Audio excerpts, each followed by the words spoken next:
Hi everyone, welcome back to the Draw Reviews. Newcastle United take on Wolverhampton Wanderers tomorrow at Molyneux, a 3 o'clock kick-off. Looking at last games for both these sides. Again, apologies I can do a review for the Watford game. I should get a review for this game out though, maybe it's on Monday. But we drew 1-1. Sean Ogsnap with a cracking goal. He should have got a second, to be honest though. Then again, ESM probably should have scored in that same move as well. But Sarr equalised. Poor marking from us. I mean, we paid the price for not taking our chances. Josh King had a goal disallowed by VAR late on for offside.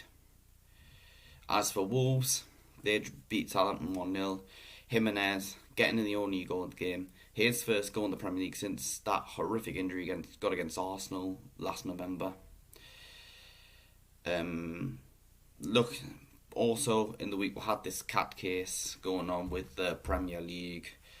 I watched bits of it, and that Adam Lewis guy, he just kind of put us to sleep with some of the stuff he was talking about. I mean, let's be honest, I was watching it and it's kind of hard to tell what was going on, but the key points from it, the St James Holdings, which is obviously the company that represents Mike Ashley. I think it's the company he had to set up before he bought were. He's hoping that they come to a senses and reverse the takeover decision, but there is no basis to assume the same financial deal remains on the table. Apparently the Premier League even threatened to ban us from the competition if the deal went through. I mean, what does it tell you about the Premier League when they're threatening to ban us from the competition for that, and yet the top six, and yet the so-called Big Six try to get into this Super League and they're just given fines and they're allowed to negotiate them. What does that tell you about the Premier League? Oh man, they are just so corrupt. I mean, and by the way, I knew they were corrupt even before this takeover saga started. Apparently the panel are going to consider with care before coming to a decision regarding that case. As to reports that Ashley felt that beIN Sports influenced the takeover decision. No surprise if that's true, and then apparently the Premier League abused its position and were influenced by other clubs whilst rejecting the takeover. And again, I probably wouldn't be surprised about it. And then, Steve Bruce has said he wouldn't, in the press conference, apparently he wouldn't be surprised about it. I mean, he doesn't really know much what's going on, but I suppose he's obviously got to focus on getting us ready for matches. Anyway, the independent arbitration case, I think this is the one where we could get the takeover thing done and dusted. Whether we get it successfully over the line, PAF prove they are fit and proper, and we get them taken over, or we'll find out they're not fit and proper, and we'll move on to and actually we'll have to move on to someone else to take over. Apparently that's getting decided. The case is starting on the 3rd of January, which is good news. I mean, they said early 2022, and that's practically as early as possible. Anyway, but I think for right now, we've got to obviously focus on supporting the team. And then hopefully things will work out well in January. Okay, so into the team news. For Wolves, they've got Ryan Nuri, 25% likely to play. Johnny is out, Pedro Neto's out, Mosquera is out, and Bueno is out. For Newcastle, Woodman could be back, but he's not going to play. Darlow's done well. Darlow's done nothing wrong. I mean, he'll keep his place.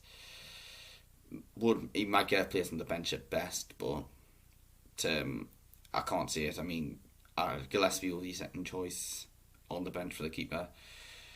But John Joe Shelby, Callum Wilson, Martin Dubravka, Jamal and Paul Dummett are out. But I'm hoping Callum Wilson can be back for the Tottenham game. I'm not too bothered about Shelby and Lascelles, if I'm honest, because obviously neither of them have been up to scratch so far.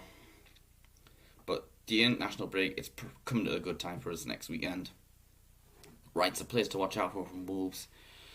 Raul Jimenez, as I mentioned, scored his first score since that horrific injury against Arsenal last weekend against Southampton, and he's just been key. Wolves been so good, doing very well since they came up to the Premier League in 2018.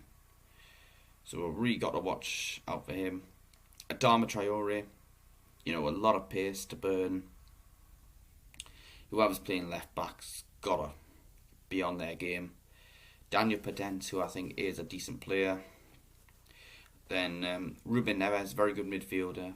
Also, João Moutinho, might be 35, but he's another lad that I rate. So getting to the starting 11 for us, what I'd like to go with, I'm going to go with 4-3-3. We'll try the similar formation to what we did against Watford. Because we played alright, it's just we didn't take our chances. And but I'm hoping, we'll keep using this formation, it'll get our results. I'm going to give it a chance, really. Starting off in goal, obviously, Carl Darlow. As I said, he's done nothing wrong and deserves to stay in the side. Maybe we'll put Dubravka back in when he's fully fit. But for now, I'm happy to continue with Darlow. Right back, Javier Manquillo. The two centre backs. So the first change I'm going to make, I'm going to bring in Fabian Schär. I'd like to see this lad come into the side. I mean, we gave him a contract, so a new contract in the summer. I think I'd like to see more of the lad. And then alongside him, Federico Fernandez. At left back, I wouldn't put Matt Ritchie there. I wouldn't be too confident. I'm not too confident in playing there, especially against Adama Traore. He's got a lot of pace. I'm going to stick with Jamal Lewis. I mean, Paul Dummett's probably first choice, but obviously he's injured. Into the midfield. First up, the holding midfielder. I'm going to go with Isaac Hayden. I much prefer him there rather than playing as a centre back. I mean, you drop centre back potentially when we don't have the ball, but he needs to play the midfielder. The other two in the midfield, Joe Willock, and alongside him, Sean Longstaff. Obviously getting that goal against Watford. I'm hoping he's got more confidence to kick on from that game. The number 10 role, Miguel Almiron. And up top, these are the two up top. I mean, along with Almiron, these are players who can get out wide as well to help out. Firstly, Alan Saint-Maximin, obviously, and alongside him, I am going to stick with Joe Linton. But we need to see Joe Linton get in the box a lot more, rather than just be praised. I mean, it's all well and good having good hold-up play, but if you're a striker, you need to be getting in the box. So that's my starting 11. Let us know what you'd go with in the comments below. In terms of score prediction, I keep getting the scores right for us lately. I'm going to go with a 1-1 draw again. I mean, we keep seeming to have 1-1 draws against Wolves. But, that's my prediction. Let us know yours in the comments below. Don't forget to hit like, subscribe to the channel, check out my social media pages in the description below. Thank you for watching, and I'll see you later.